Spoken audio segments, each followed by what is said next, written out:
All right, imagine this. You're in Switzerland enjoying a peaceful night and suddenly you need to pee. But hold up. It's past 10 p.m. and if you flush the toilet, you might be breaking the law. Yeah. Believe it or not, some places have laws so weird they make absolutely no sense. But they're real. And if you break them, you could face serious consequences. Today, I'm counting down 10 of the strangest, most unbelievable laws from around the world. Some of these will make you laugh. Some will leave you shocked. And the last one is so ridiculous, you're gonna think it's a joke. Stay tuned, because this is going to blow your mind. All right, so hit that like button, make sure you subscribe, and let's get started. So, let's kick things off with a law straight out of Switzerland. If you live in an apartment building there, did you know that after 10 p.m., it will probably be illegal to flush your toilet? Yep. This law exists because in some parts of Switzerland, nighttime toilet flushing is considered noise pollution. Some landlords even enforce it strictly, and while the police probably won't come banging on your door, you could actually get into trouble for breaking this rule. While it is certainly not illegal to flush toilets, the Swiss government did state that it is forbidden to be loud and disturb your neighbors between the hours of 10 p.m. and 6 a.m. What's more, while restricting the use of showers and toilets is not common, some rental contracts do restrict the use of louder appliances like washing machines, dishwashers, and dryers. Noise pollution is a sensitive topic in Switzerland. So some landlords may include rules that prohibit flushing toilets during certain hours. Now, imagine the horror of waking up in the middle of the night, needing to go, but knowing you can't flush. Do you just hold it in? Or do you take the risk and become a criminal? The struggle is real. But if you think that's weird, let's talk about Singapore. A place that is so strict about keeping the country clean. They actually banned chewing gum since 1992. It has been completely illegal to sell, import, or even chew gum in Singapore. And if you think this is some small rule no one cares about, think again. If you get caught, you can face a fine of up to $1,000 for a first offense. And for repeat offenders, you might be sentenced to community service or even public caning. Yep, you heard that right. This law was introduced because people were sticking gum in places they shouldn't, like on subway doors, jamming them and causing expensive repairs. So the government said, enough, no more gum for anyone. Now, the only way you can legally chew gum in Singapore is if a doctor prescribes it for medical reasons, like nicotine gum for quitting smoking. Imagine having to get a doctor's note just to chew some gum. Only in Singapore. A BBC News article mentions that travelers are permitted to carry a limited amount of chewing gum for personal use, but disposing of it improperly can lead to a fine. So if you're thinking about visiting this country, please, don't forget this. After all, you don't want to get in trouble over a chewing gum, right? Now, moving on to Japan, where they take health so seriously that they actually have a law against being overweight. Yes, you heard that right. Since 2008, Japan's Metabo law requires citizens between the ages of 40 and 74 to have their waistlines measured every year. If your waistline exceeds 33.5 inches for men or 35.4 inches for women, you could be put on a government-mandated weight loss program. Now, don't worry. You won't go to jail for eating too much sushi, but companies and local governments can be fined if too many of their employees fail to meet the waistline requirements. Japan's goal is to reduce obesity and keep healthcare costs down. But still, it's wild to think that your waist size is literally government monitored. There's bigger social pressure in Japan to maintain a healthy weight, especially in the workplace. The government also has a law, the Metabo law, which requires companies to screen employees for abdominal fat and encourage healthy lifestyle changes. Well, let's head to Italy, where one of the most bizarre laws involves sandcastles. Yep. In certain parts of Italy, including Eraclea and Venice, it is actually illegal. Some towns, like Eraclea, have specific rules against digging deep holes or building large sand structures, with fines for those who don't comply. Eraclea is a charming seaside town in northern Italy, located about 30 miles from Venice. It's a quieter alternative to the more famous Lido di Jesolo, making it perfect for travelers looking for a relaxing beach escape away from the crowds.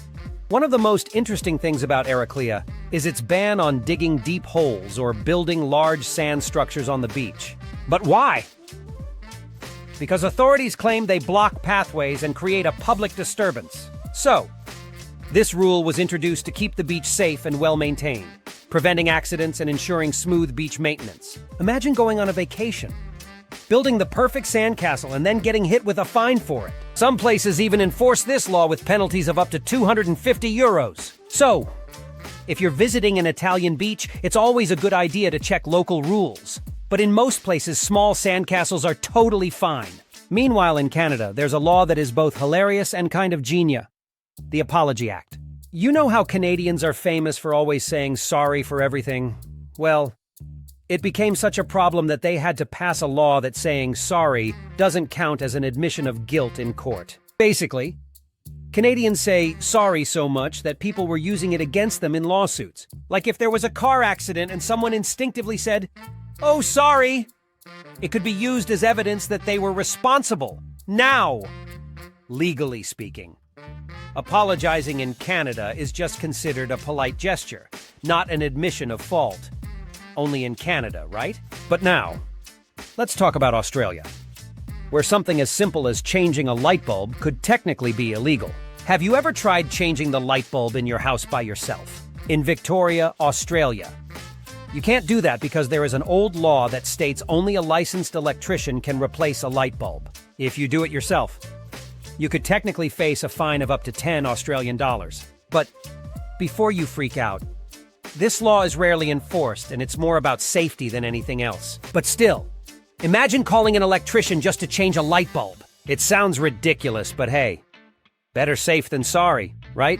After all, it's better to pay for the service than to take any risks. Now, Thailand has some strict laws, but one of the strangest is that it is illegal to step on money. Yeah, if you accidentally step on a Thai baht bill or coin, you could actually be arrested. Why? Because Thai currency has the king's face on it, and stepping on money is considered disrespecting the monarchy, which is a serious crime in Thailand. Thailand holds its monarchy in deep respect for several reasons, largely due to cultural, historical, and religious factors. Even tourists can get in trouble for this. So if you ever drop a coin in Thailand, be very, very careful how you pick it up. But wait, we're not done yet. In France, school cafeterias have a law banning ketchup. That's right.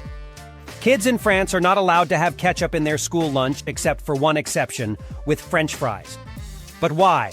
Because France wants to preserve its traditional food culture, and they believe ketchup ruins the authenticity of their meals. So if you ever thought Americans take fast food too seriously, just know that France is out here regulating ketchup consumption. The French take their food seriously. Like, they have rules about how to eat cheese. Their bread has to be fresh every single day, and a meal is never just about eating. It's an experience. So yeah, if you ever visit France, do yourself a favor, skip the fast food and eat like a local. So, let's talk about this amazing country called Denmark. Did you know that in Denmark it's illegal for restaurants to charge for tap water? That's right. If you're dining at a Danish restaurant and ask for a glass of tap water, they can't charge you a single cent for it. But here's the catch. This rule only applies if the restaurant is already selling other beverages. So, if the place offers soda, juice, or beer, they are legally required to provide free tap water to customers. However, if it's a restaurant that doesn't sell drinks at all, they actually can charge for the water. It might seem like a strange law, but in practice, it prevents restaurants from scamming customers by selling regular tap water as a premium product. And finally, we've reached the most absurd law of all. Let's talk about a law in the UK that is so bizarre you'll think it's a joke. It is actually illegal to handle salmon suspiciously. Yes. Under the Salmon Act of 1986, if you are caught handling salmon under suspicious circumstances, you could be prosecuted. What does this even mean? No one really knows. But if you're ever in the UK, just don't act sketchy with a fish, okay? You never know who's watching. And that wraps up our list of the 10 weirdest laws from around the world. Which one shocked you the most? Which one did you find weirdest? Could you handle eating your hot dog without ketchup? Do you like building sandcastles? Would not being able to do it be a problem for you? Drop a comment below and tell me, which place would you like to travel to? And if you enjoyed this, please, don't forget to like and subscribe for more contents and curiosities about our world. Thanks for watching, and I'll see you in the next one. Peace!